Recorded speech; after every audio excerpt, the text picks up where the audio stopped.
দীর্ঘ 9 বছর ধরে দেশি বিদেশি কারিগরদের আধুনিক নির্মাণশৈলীতে গড়ে তোলা হয় মসজিদটি। ভারত, ইতালি ও তুরস্ক থেকে আমদানি করা মার্বেল ও গ্রানাইট পাথরে মোড়ানো মসজিদের চারপাশ। এছাড়া মসজিদের ভেতরে লাগানো নজরকাড়া ঝাড়বাতিগুলো আনা হয়েছে চীন থেকে।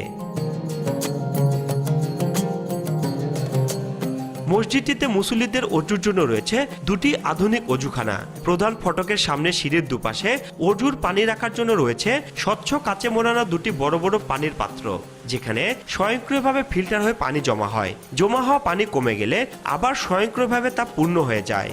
সারা বছর মসজিদটি দেখতে ও এখানে নামাজ আদায় করতে প্রতিদিন দেশের বিভিন্ন প্রান্ত থেকে নানা বয়সের মানুষ আসে এখানে। পবিত্র রমজান মাসে যা বেড়ে দাঁড়ায় কয়েক গুণ।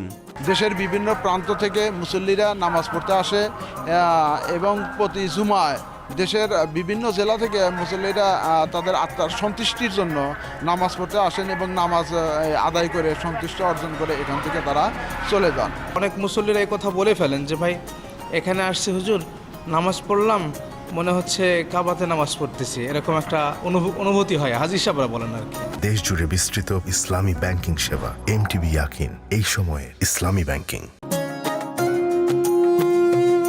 মসজিদটির মাঝখানে রয়েছে একটি বিশাল আকৃতির গম্বুজ, পাশাপাশি দুপাশে রয়েছে 110 ফিট উচ্চতার দুটি বড় মিনার, সেই সাথে ছোট ছোট আরো 8টি গম্বুজ।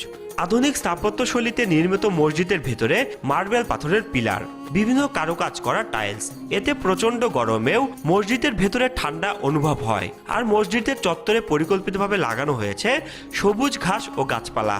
ইঞ্জিনিয়াররা এমনভাবে মসজিদটা তৈরি করছে যে এখানে আমরা আমাদের এসি ছাড়াই আমরা যারা মুসল্লি আছি সেই মুসল্লিগণ ইনশাআল্লাহ এসি যে শান্তি পাইতো তার চেয়ে অনেক শান্তি পায় এখানে এই নামাজ পড়তে। এই সিয়াম সাধনার মাস, এই মাসে যারা দূর দূরান্ত থেকে নামাজ পড়তে আসে, বাইরে থেকে মনে হয় কত গরম, ভিতরে আসলে যাওয়ার পরে দেখা যায় এই এত সুন্দর আরামের জায়গা, নামাজ পড়তেই ইচ্ছা করে, আর ভিতর থেকে কখনো বের হতে ইচ্ছা হয় না।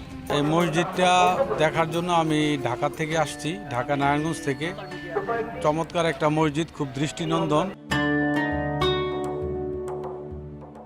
দিনের আলো শেষে রাতের আধার নামলে নজরকাড়া আলোকবাতিতে আলোকিত হয়ে ওঠে মসজিদের পুরো চত্বর।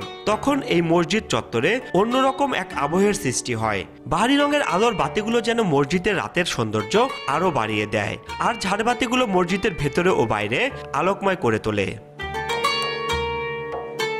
এর নির্মাণ শৈলী এবং এর কারুকার্য এতই সুন্দর যে মানুষকে খুবই সম্মোহিত করে এবং মানুষ এতে নামাজ পড়ার জন্য খুব আগ্রহ প্রকাশ করে। ভিতরে যে কারুকার্য, যে মেকানিজম অন্য আরও 10টা মসজিদের সাথে পড়ে না। এটা ব্যতিক্রম ধর্মীয় একটা মসজিদ এবং এর স্থাপনা এবং অজুখানা, টয়লেট খুব উন্নত।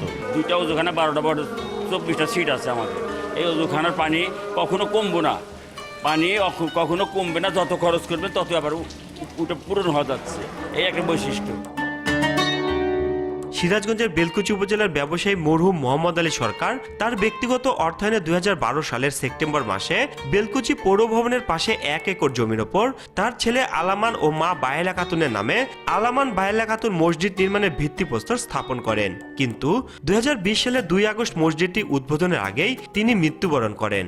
পরবর্তীতে মরহুম মোহাম্মদ আলী সরকারের ছেলেরা এই মসজিদটি নির্মাণ কাজ শেষ করে এপ্রিল মাসের 2 তারিখে জুম্মার নামাজের মধ্য দিয়ে উদ্বোধন করেন। 3 তলা বিশিষ্ট আলামান বায়েলা খাতুন জামে মসজিদটিতে একসাথে 7000 মানুষ নামাজ আদায় করতে পারে। মসজিদটি পরিচালনা রয়েছে 2 জন ইমাম ও 6 জন খাদেম সহ একটি পরিচালনা পর্ষদ। রিঙ্কু কুন্ডু, সময় সংবাদ, সিরাজগঞ্জ।